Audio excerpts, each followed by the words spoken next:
Inaasahang maghahain ng kanilang kandidatura ngayong ikatlong araw ng COC filing sina re-electionist Senador Pia Cayetano, Senador Bato de la Rosa, Senador Bongo at si Philip Salvador. Alamin natin ang report mula kay Bien Manalo live.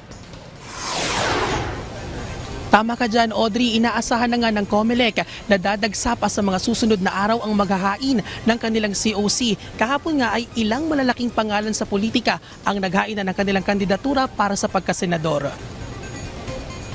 Kabilang dyan si re-electionist Senator Amy Marcos na iginiit na susuportahan pa rin siya ng kanyang kapatid na si Pangulong Ferdinand R. Marcos Jr. Ito ay kahit kumalas na siya sa senatorial slate ng administrasyon.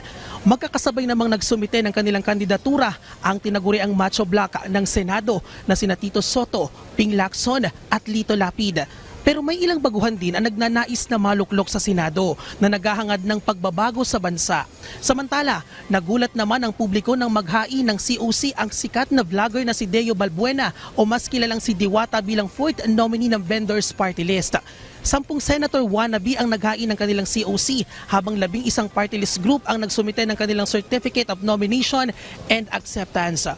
Audrey, kanina ay may ilan na tayong nakita mga supporters sa labas ng Manila Hotel sa kahabaan niya ng Quirino Avenue para i-cheer at suportahan ang kanilang pambato. Ilan nga sa mga inaasahan, Audrey, na maghahain ng kanilang COC ngayong ikatlong araw ng filing ng COC ay sina re-electionist Pia Cayetano, Senador Bongo, Senador Bato de la Rosa at si Philip Salvador. Audrey, patuloy tayo nakaantabay dito sa Tent City at aabangan natin kung sino-sino pa ang maghahain ng kanilang COC. At yan muna ang update. Balik sa iyo, Audrey. Maraming salamat, Bien Manalo.